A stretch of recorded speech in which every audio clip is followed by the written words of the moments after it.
Avant d'expliquer qu'est-ce que c'est le rôle du designer d'expérience ou UX designer ou designer d'expérience ou experience designer, ce sont des intitulés qui sont équivalents. Il faut que je vous explique deux notions clés. La première, c'est qu'est-ce que c'est cette expérience utilisateur. D'accord? Et le deuxième, c'est qu'est-ce que c'est le design. D'accord. Deux notions qui composent justement le métier du designer d'expérience. Ok. Alors, le terme UX design, en fait, représente l'expérience utilisateur. UX signifie User Experience. C'est juste un acronyme qui vient du terme anglais.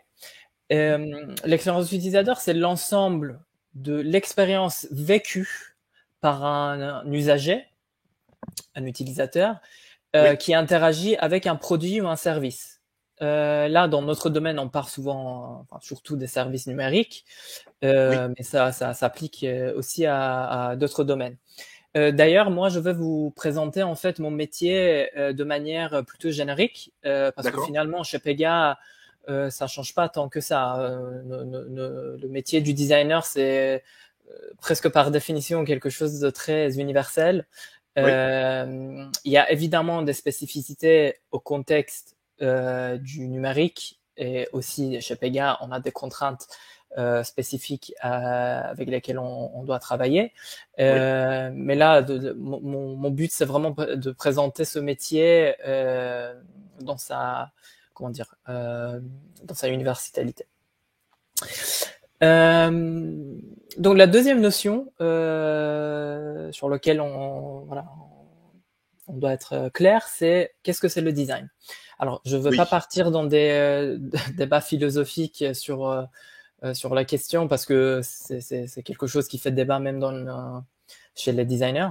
D'accord. Mais dans notre contexte, il suffit de penser le design comme une méthode de résolution des problèmes centrée sur l'humain. Donc, autrement dit, en fait, le design, c'est un processus, c'est une méthode intellectuelle qu'on utilise pour D'accord. résoudre des problèmes. Et ça, Ok. on le fait avec une approche centrée humain. Pourquoi? Parce que en fait, le design part du principe que tout problème dans le monde Oui. qu'on veut résoudre, c'est un problème humain.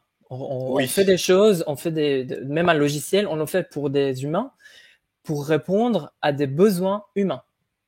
D'accord.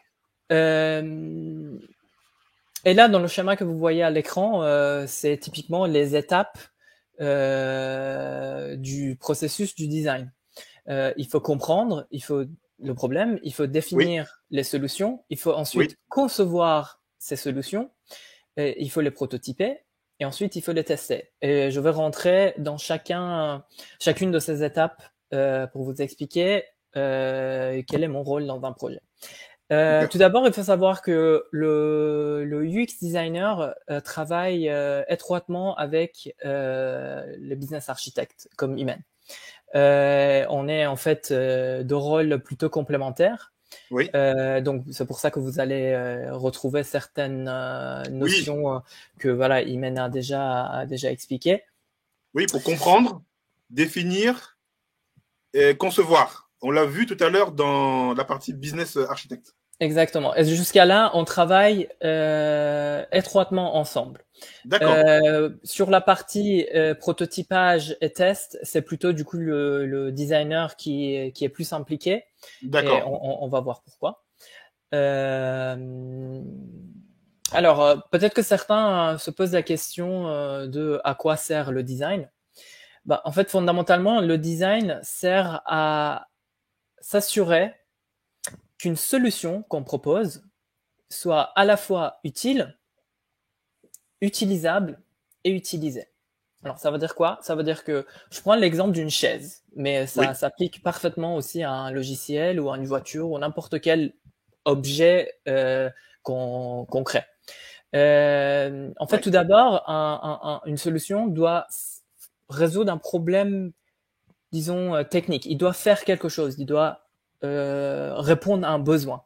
C'est en ça qu'on trouve son utilité. Donc, une Oui, solution doit être d'accord. utile. Et c'est souvent de ça qu'on part quand on dit une fonctionnalité doit faire telle ou telle chose.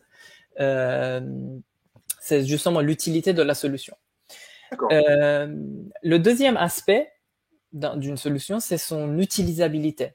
Et c'est ici que le UX designer intervient pour s'assurer qu'en fait, la solution finale qu'on met en place répond à des critères d'utilisabilité. Ça peut être, c'est un domaine très très large, je vais en parler un peu plus tard. Mais surtout, une fois que la solution a été conçue et même avant de la mettre en place, on doit s'assurer que cette solution est utilisée. Et ça, on le fait, comme on verra plus tard, par le biais des tests utilisateurs, par exemple. On peut parfaitement créer, par exemple, une application pour une banque en ligne qui est Oui, très utile, donc qui oui, répond effectivement à des besoins fonctionnels. Par exemple, ça vous permet de faire des virements ou oui. de demander un prêt. Ça peut Mhm. être, ça peut être utilisable, ça peut avoir une interface voilà, très ergonomique, ça peut voilà, répondre à tous les critères d'utilisabilité, mais Oui. finalement, on se rend compte que personne ne l'utilise. Et C'est ça, pas c'est un utilisé. problème. Voilà, exactement. C'est une perte de temps et d'argent de concevoir une solution qui finalement n'est pas utilisée. Absolument. Et justement, le designer est là pour à la fois empêcher ces situations, en étudiant bien les besoins et les solutions qu'on met en place. Mais si jamais c'est une situation dans laquelle notre client se trouve, nous, on a voilà, les compétences d'aller investiguer pourquoi c'est comme ça, pourquoi telle ou telle fonctionnalité ne sont pas utilisées, pourquoi le produit n'est pas utilisé, pourquoi on n'a pas de succès, pourquoi certains, par exemple, KPI ne sont pas satisfaits. Voilà, nous, on est équipés avec les outils et les connaissances pour aller faire ce travail et découvrir pourquoi une solution n'est tout simplement pas utilisée. D'accord. Donc, une solution qui répond à la fois à ces trois dimensions, c'est ce qu'on appelle une bonne solution de design. D'accord.